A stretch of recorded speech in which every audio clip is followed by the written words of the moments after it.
Muy buenas a todos, chicas y chicos, ¿qué tal estáis? Bienvenidos a un nuevo vídeo para el canal, en uno de estos vídeos que tanto os gustan, que tanta gente atrae al canal, y la verdad es que me alegro porque por mucho que tarde bastante en hacerlos, porque requieran bastante edición, más de la que puede llegar a aparecer en un principio, son vídeos que me encanta hacer porque me encanta hablar de estas cosas y siempre me ha gustado, y que haya gente que entra a YouTube y le llama la atención un vídeo mío y entra a verlo. Simplemente un vídeo mío hablando de mis cosas, me parece pues que es algo bastante bonito y la verdad es que os lo agradezco. Antes de empezar con el vídeo como tal, me gustaría pues que quien esté viendo esto y no esté suscrito al canal, que si quiere se suscriba, porque tengo más vídeos así y tengo pensado hacer más en un futuro. Así que si os apetece, sois bienvenidos, y si no, pues no pasa nada. Disfrutáis de este vídeo. Si os gusta, si no, pues me llamáis hijo de puta en los comentarios y ya está. Y en fin, y sigo con mi vida, tranquilamente. En este vídeo voy a hablar de posiblemente lo que más os vaya a interesar, porque sí es verdad que ya tengo dos vídeos, el del Cenozoico y el del Paleozoico, y los subí desordenados. Primero subí el Cenozoico, porque quería dejar este vídeo para el final, porque era el vídeo en el que seguramente hablaría de más cosas, hablaría sobre más conceptos, más temas de la formación de nuestro mundo. Se me ha caído, si habéis escuchado algo, se ha caído un Yoshi que tengo recolgando el micrófono, ¿vale? No pasa nada, solo ha muerto, tranquilos. Y Dios mío, anda que estoy para reírme. Esta es otra razón por la que no he hecho este vídeo antes, y es que estaba bastante enfermo con la gripe y me han operado recientemente. La verdad es que ha sido una mala época para hacer un vídeo de estos así hablando, hasta que por fin me he animado. Y mira que cuando he empezado a grabar esto no tenía yo todas las ganas del mundo, pero sé que tengo que empezar a grabarlo, tengo el guión hecho y quiero subir ya este vídeo porque es un vídeo que me hace mucha ilusión subir. Así que nada, dicho todo esto, habiendo soltado toda la chapa, bienvenidos y bienvenidas a todos a mi vídeo hablando sobre el Mesozoico. Comencemos hablando de lo mismo que hablé en el final del vídeo del Paleozoico, pero un poco extendido para que podáis entender un poco mejor qué ocurrió con esto de la gran mortandad y la extinción masiva de la mayoría de especies y todo eso, ¿vale? Básicamente, como ya estuvimos hablando en el vídeo anterior, el Paleozoico abarcó desde unos 539 millones de años hasta hace unos 250 aproximadamente. 50 millones me refiero, obviamente. Y acabó con la extinción más grande conocida en toda la historia, conocida como la extinción masiva del Permico-Triásico, o también llamada la Gran Mortandad. Un evento que eliminó alrededor del 90 o 95% de las especies marinas del planeta y cerca del 70% de las especies terrestres, provocando realmente un colapso ecológico sin precedentes en la historia del planeta. Además, los científicos coinciden con que la causa principal fue una combinación de ciertos factores extremos, de los cuales os voy a hablar.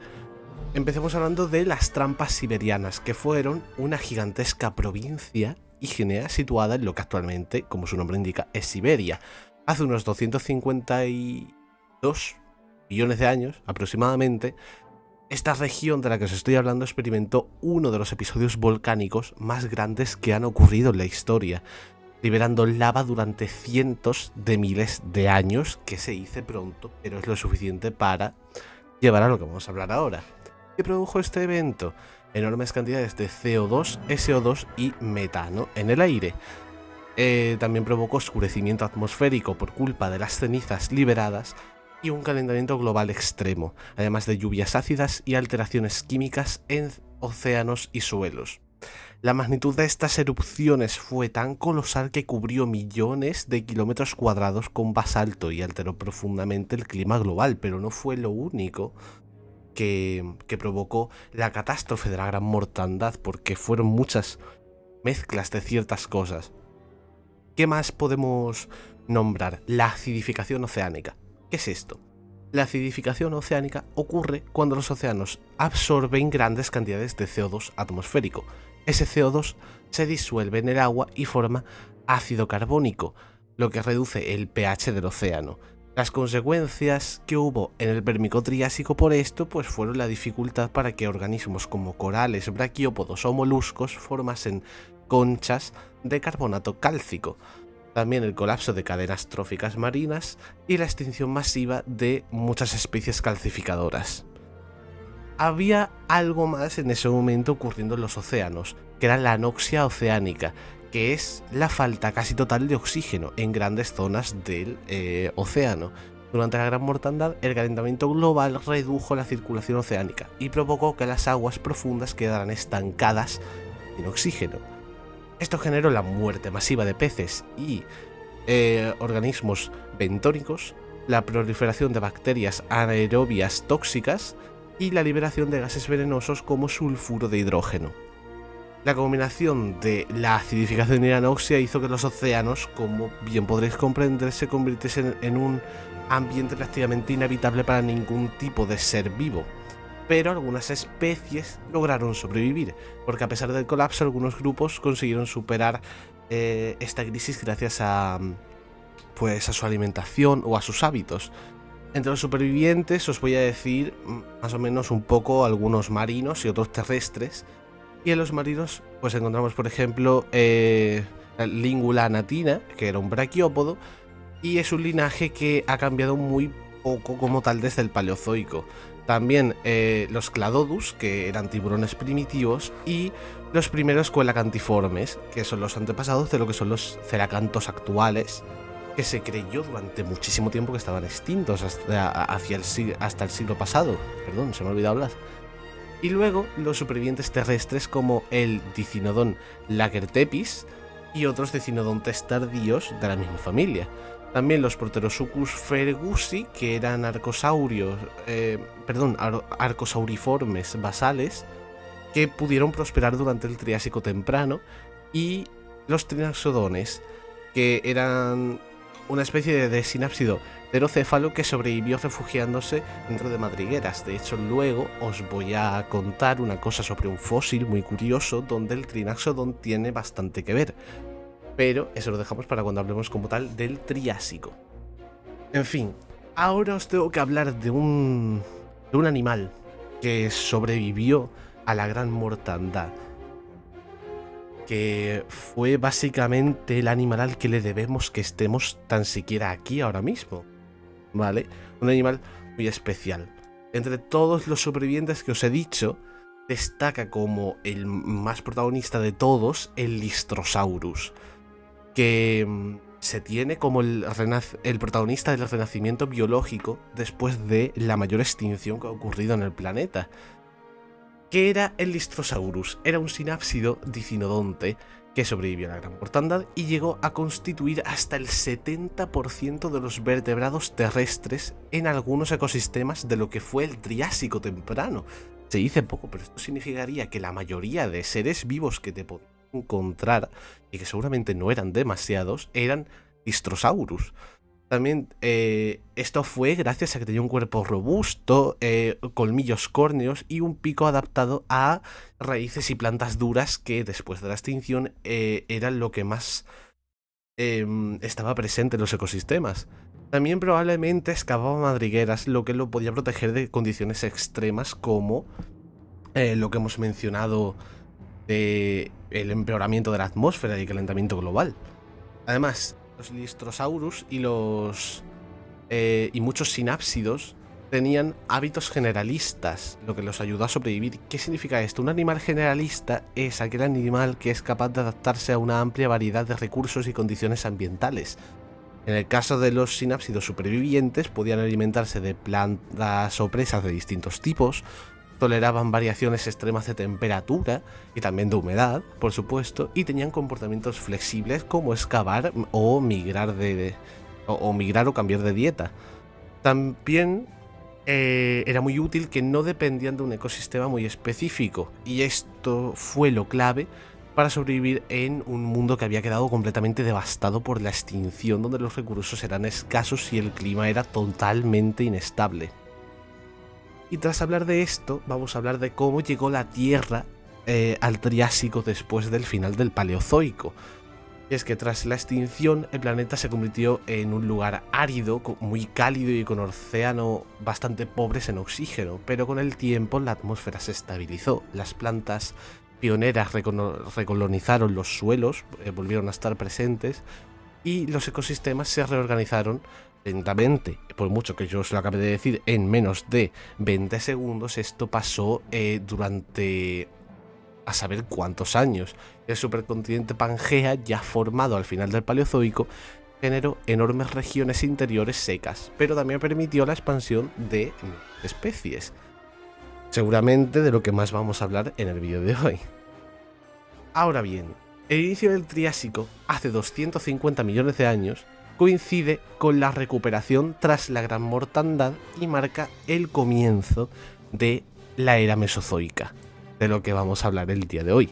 Esta nueva era se caracteriza por la diversificación de los arcosaurios, el surgimiento de los primeros dinosaurios en nuestro mundo y la organización completa de los ecosistemas terrestres y marinos tras la devastación de la gran mortandad. El Mesozoico comenzó básicamente cuando la vida logró recuperarse lo suficiente como para iniciar una nueva radiación evolutiva después de la mayor crisis biológica que ha podido ver nuestro planeta.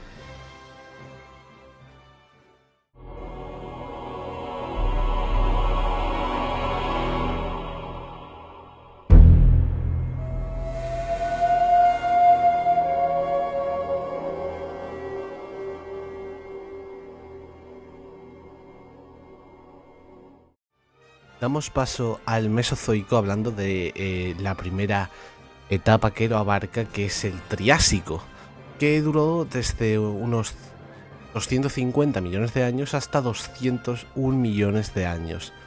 Fue el primer periodo del Mesozoico, como bien hemos dicho, y es el escenario donde la vida comenzó a reconstruirse tras la devastadora extinción del Pérmico Triásico.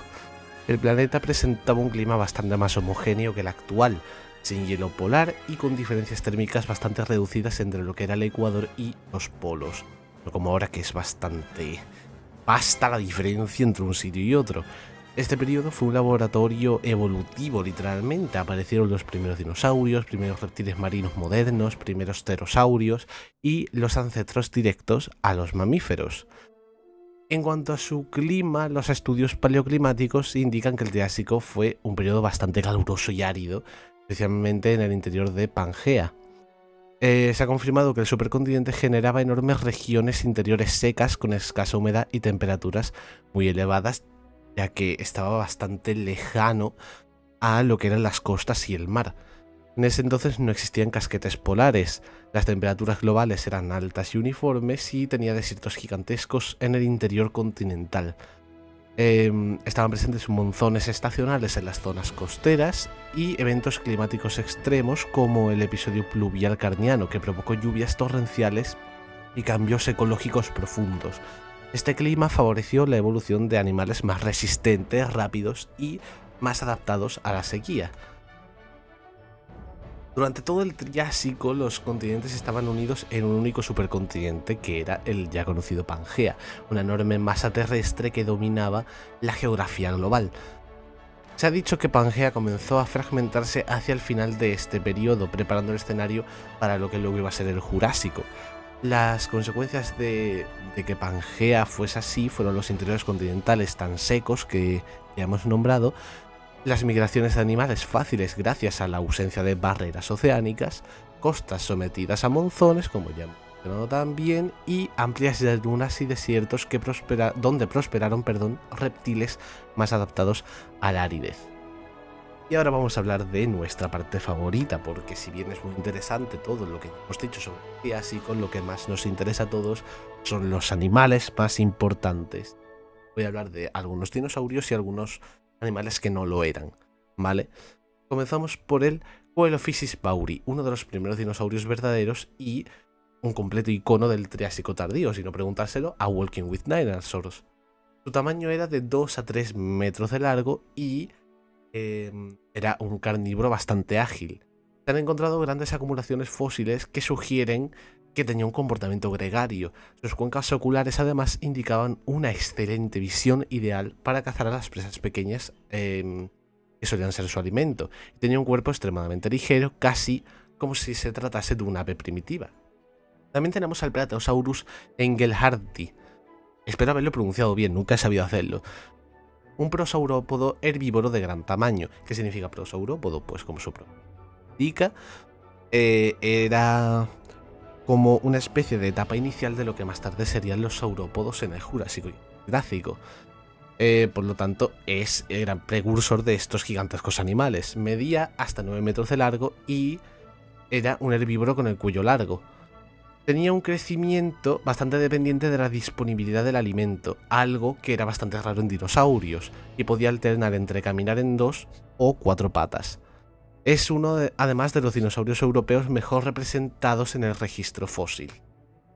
Por otro lado, tenemos a mi dinosaurio favorito del Triásico, el Herrerasaurus ischigualastensis. ¡Santo!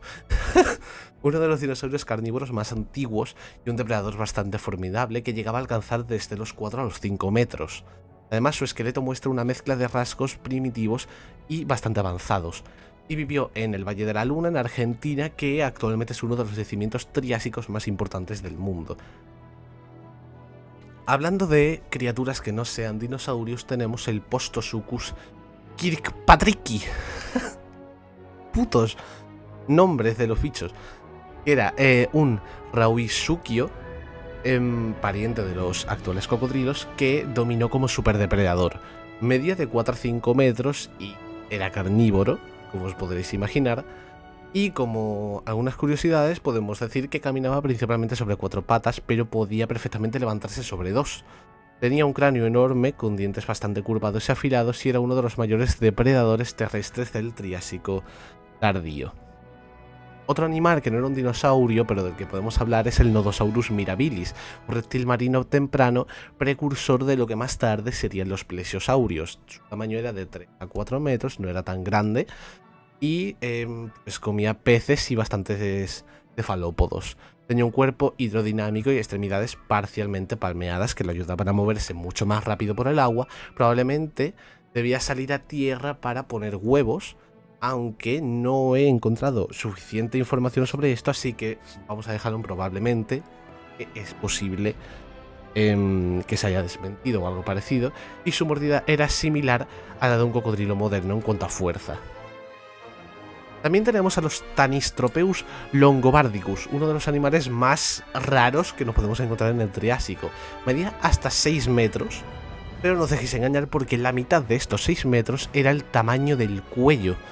Su cuello estaba formado por vértebras extremadamente alargadas y se cree que acechaba peces desde la orilla usando su cuello como si fuese una lanza viviente prácticamente. Su anatomía es tan peculiar que durante décadas se ha discutido si vivía en la tierra o en el agua. Aunque yo, si os soy sincero, lo he encontrado representado de las dos formas, así que seguramente era anfibio, por así decirlo. También tenemos al Eoraptor lunensis, uno de los dinosaurios más antiguos que se conocen. Su tamaño rondaba el metro y era omnívoro. Su dentición mixta sugiere que tenía una dieta bastante flexible y representa un punto clave en la evolución temprana de los dinosaurios. Además, que se sabe que vivió junto al Herrerasaurus en Argentina. Y ahora os voy a hablar de posiblemente uno de los fósiles más interesantes de los que podamos hablar el día de hoy, que es el fósil llamado Triassic Kudel o Arrejuntiña triásica, que es uno de los fósiles más conmovedores del Triásico y fue descubierto en Sudáfrica. Muestra dos animales distintos acurrucados dentro de una madriguera, uno de ellos siendo el ya mencionado antes Trinaxodon liorinus, un sinápsido pterocéfalo cercano a los ancestros de los mamíferos, que probablemente era excavador y de hábitos generalistas, por eso su supervivencia estuvo asegurada después de la gran catástrofe. Además que, como bien os he dicho, pudo sobrevivir a ella perfectamente. El otro animal era un Bromistega puterili, me hace mucha gracia el nombre, como podéis comprender, que era un ver si lo digo bien, temnospóndilo anfibio, que era mucho más raro de estar presente en madrigueras, por lo que este fósil sugiere que ambos animales compartieron este refugio durante un evento climático extremo. Es decir, es una evidencia única de la interacción interespecífica y comportamiento social temprano en los seres vivos. Si os preguntáis cuál pudo ser el evento climático que los mantuvo escondidos juntos en aquella madriguera, pues se ha pensado que puede haberse tratado de una inundación y por eso se han quedado tan perfectamente preservados ambos esqueletos. Sin embargo, nada está confirmado del todo y hay bastantes más teorías, por lo que si queréis investigar, ahí está. ¿Qué hizo que el Triásico se acabase y pasásemos al Jurásico?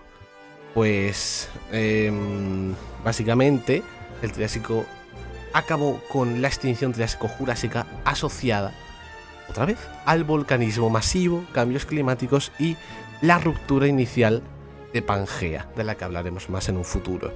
Básicamente desaparecieron muchos arcosaurios no dinosaurianos y se extinguieron una gran cantidad de anfibios gigantes, y los dinosaurios, gracias a esto, pudieron quedar como los dominantes absolutos de la Tierra en su paso al Jurásico.